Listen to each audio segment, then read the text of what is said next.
very warmly welcoming all of you to this morning session that I'll be chairing. And we have a number of key persons who are going to speak to us,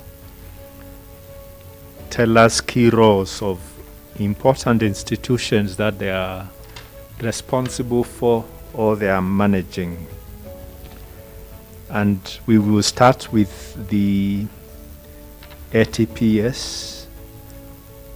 The Chief Executive or the Executive Director will be giving us some welcome statements, and probably he will also tell us a little more detail.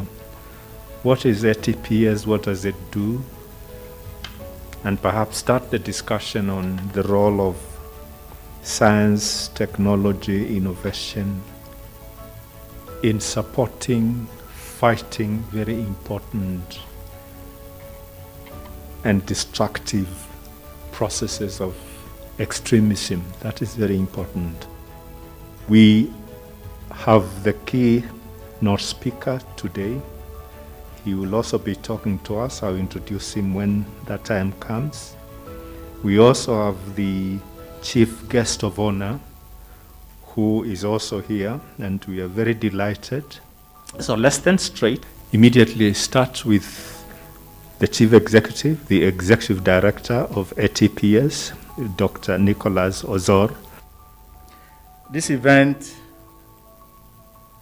is being organized by the African Technology Policy Studies Network in partnership with other key actors in Eastern Africa that have interest with regards to peace building in Africa. The event is being co-hosted by the Center for Media, Democracy, Peace and Security of the Rongo University, Kenya.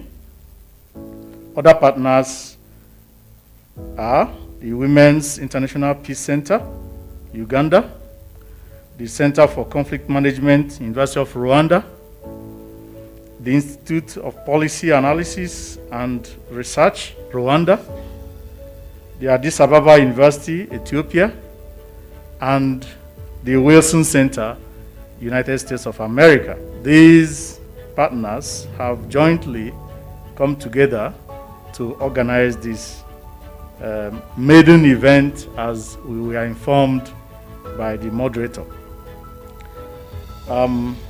My job is very simple, and that is to say welcome to all of you who are here, and to those who are listening to us from far and wide across the globe. You are welcome. We all know peace is a high-value commodity, a sustainable peace even more so. And too often, ordinary voices are absent from the key decisions and policies that determine peace or its absence on the continent. Yet they have so much to contribute to ensuring and assuring peace on the African continent. COVID has turned the world upside down. It has impacted the security landscape, including in Africa. And it behooves all of us to take a step back to really assess the different ways in which COVID has impacted security on the continent, particularly in the space of violent extremism, to ask ourselves at the various levels, international, national, regional, and local, whether our responses to countering violent extremism need to be revisited to make them more effective in this COVID era. What we look at Rongo University is that we look at, like Professor Kiamba said, the centrality of technology when it comes to peace building and peace and security. And now in the context of violent extremism, we would want to look at the centrality of media technology, including social media technologies, as far as violent extremism is concerned. We might want to think very deeply about the role of research and policy institutions, so that because once we do research, then we'll be able to see where to press the buttons, and we'll be in a position to come up with a strategy that will strive to prevent than to wait to counter, and fight extremism. We need to have interventions that are informed through research so that we can know the right buttons to press, the right resources to use, the right partners to collaborate with to make it a winning strategy. It's really an honor and a pleasure for me to be here at this first, and it's a long name, First Southern Voices Network for Peace Building East Africa Regional Policy Conference. Very important aspect, I think, in recruitment is that a lot of recruitment always is happening in borderlands and peripheral areas that suffered already, sometimes already for generations, of marginalization. That's not fully true, by the way, anymore, because I think that especially after the Dusit of, we call it the Riverside 14 attack, that during that attack we discovered that it's not only in the known hotspots that people are recruited, so it's also happening outside. And in that case, you can ask the question related to COVID itself. If there are certain areas that are suffering more than the others due to COVID or due to the measures related to COVID, will that create new hotspots for recruitment or not? Education is extremely important because people that have been recruited compared with their peers, we noticed that they often have a lower level of secular education. Not all of them, because there is recruitment ongoing on universities as well. That's one of the programs, for example, we focus on with Russia as well. But often they have a lower level of education. So I am wondering, if you look to the closure of the schools, what kind of impact that might have. What does it mean for the current students generation? Are they going back to school after a year, or did they find another way to spend their time? So that's an important question, and it might have a huge impact. A third thing I would like to mention is also related to education, but that is more related to religious literacy. Because also one of the things that we noticed is with recruits, often they have a very low level of religious literacy. And why is that an important aspect? Because it means that they very much depend on others for the interpretation of the Quran. And in that case, you can tell them everything. And you can have different interpretations, and if you have an extremist view of the Quran itself, you can easily tell that to a group that is not able to read it themselves and to have their own interpretation. Research and policy direction, as well as practical interventions, should be reoriented towards preventing and countering violent extremism and set realistic goals that are going to reduce the impacts of terrorism in the short term and counter other systemic and structural factors that are responsible for extremism in the long term. I'm happy to learn that the audience is rich and diverse in terms of the knowledge repository in matters on preventing and countering violent extremism, especially in the COVID-19 era. It is expected that terrorists will continue to use new strategies to advance extremism. Hence, there is need to involve the use of applied research through science, technology, and innovation in the prevention and countering violent extremism. Those of us from Nigeria, most times when we come out to say things, we like to be practical. And being practical, I want to say that when people talk about traditional recruitment areas and non-traditional recruitment areas, there is nothing like traditional and non-traditional. You think that in Nairobi they cannot recruit? You think that it's only in Garissa? We have to take everything as possible. We look at everything as possible. Community engagement, these are necessities. as far as issues bordering on extremism is concerned, we have to constantly engage the communities because they are at the peak of this headache. Like the prof was saying, parents find their children, their wards, coming back from school and somewhere. Fortunately for some of us, or for some governments, these parents don't keep quiet. But in some other circles, these parents keep quiet. For those parents who are not keeping quiet, in fact, we should even encourage them more to say that, please come out. Tell us when you notice something. If you notice a particular attitude in your child and you don't discuss it, at the end of the day, you live to regret. Then we'll talk about youth vulnerability. Between me and you, I want to say that those are given. Because the internet, the social media is such that whatever you look for in this world as of today, you will get it. Whatever you look for. If you are looking, I mean, I was taken aback when in my last posting in Geneva, a friend of mine gave me a shock that he wanted to find out how people do certain things, including smoking, and he typed on Google how to smoke, and everything came out. It is just a matter of going online. The one good thing about the world, about technology today, is that everybody is informed. But the bad side of it is that you can get anything there. When we keep the youth, we are not taking care of them, taking note of what they are doing, they'll take advantage of us.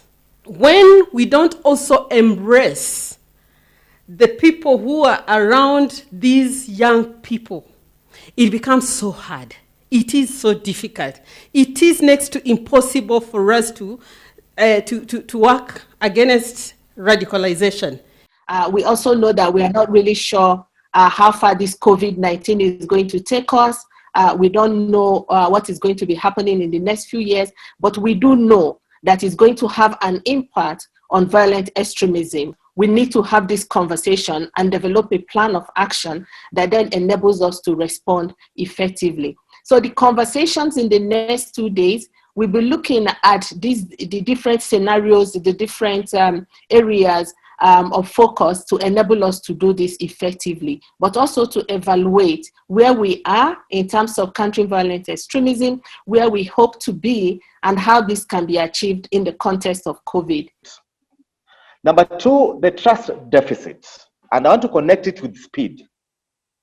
If there's no trust deficit with the security apparatus or security instruments and the populace, hence, and you connect it with the speed of recruitment, the information flow within the security architect and the community is so widened because there is no trust. The indicators are there, they don't trust the system, they cannot relay that information to help the security apparatus to dig deep and prevent. And therefore, the trust deficit must be bridged, and security legitimacy must be enhanced so that Mama Mboga in Migori, as Professor Ganga said, Adhiambo in Kisumu County, and Koske in Washingishu is able to trust the system.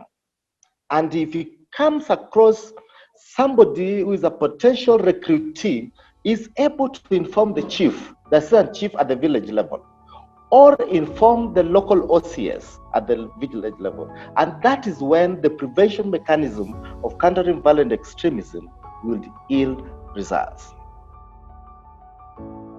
The National Counterterrorism Center is a multi-agency organization.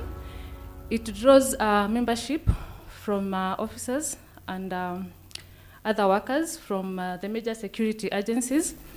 We also have a representation from the various ministries that we work with, that is our various stakeholders.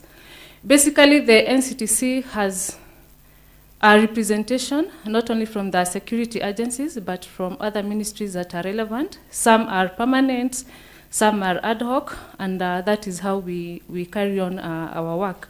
So the security agencies that are represented, we have the Kenya Defense Forces, we have the National Intelligence Service, we have the National Police, we have Kenya Wildlife Service, we have the Prisons Department, and many other stakeholders that are represented at the center. So what is the mandate of NCTC? Basically, NCTC has been there since 2004, when it was conceived through a cabinet decision. From 2004 up to around 2012, the NCTC is when now it got its mandate from the Security Laws Amendment of 2012. Famously, we call them the Prevention of Terrorism Act. That is when NCTC was anchored into law. And from then on, it gained various mandates, one of which is to develop strategies on countering violent extremism, as well as counterterrorism, because again, we are the national focal point on counterterrorism matters. My highlight here is that first and foremost, we need political will to go beyond other things of policies and national policies, but to focus on terrorism, because it does not respect any policy, it does not respect any border, it does not respect any nationality. They are terrorists and they should be considered and dealt with accordingly. So, political will is number one. Number two is strengthening national mechanisms to deal with this problem, including all stakeholders, government institutions, security organs, religious denominations, civil society organizations,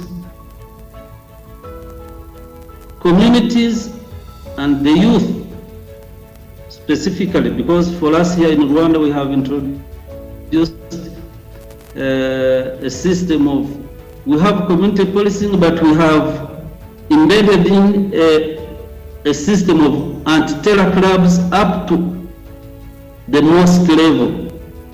So we have Muslim youth forming an anti-terror club in each and every mosque up to district and provincial level. And these ones are working very closely with the security, with the police and other security organs, and then the local government, the mayors and the executive secretaries of the districts.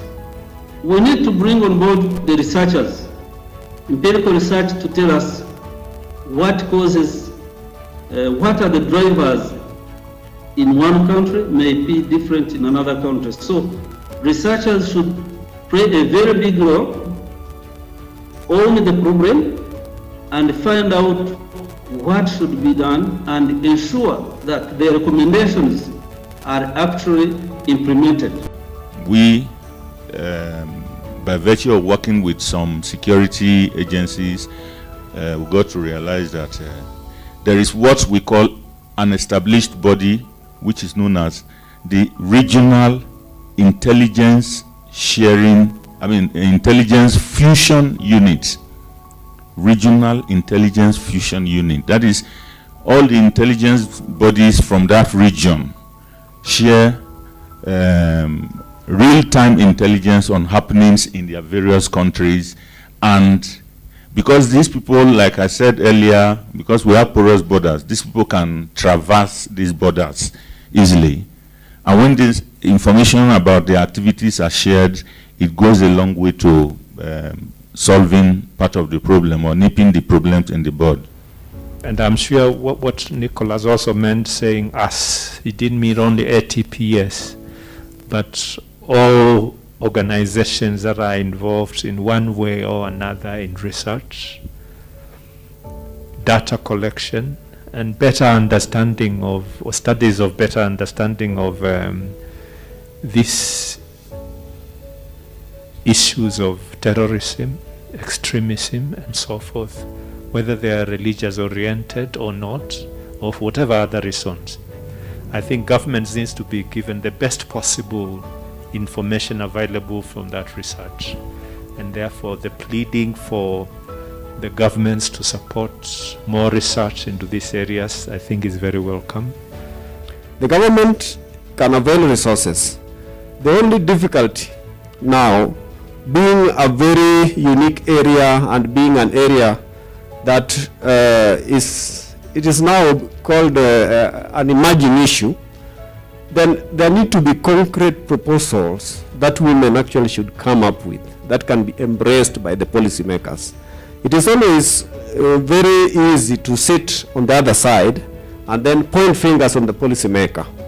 But we usually say, like the center, we embrace all the gender and more specifically women who have come with suggestions. And I believe none has actually been turned has been turned away. Whichever little that they have brought as part of the input, people have always struggled as a government, Kenyan government, to see how much they can be helped. Now the final statement is a formal closing statement, which is just one sentence. It is therefore my pleasure to officially close the conference. God bless you all. Hope to see you again soon.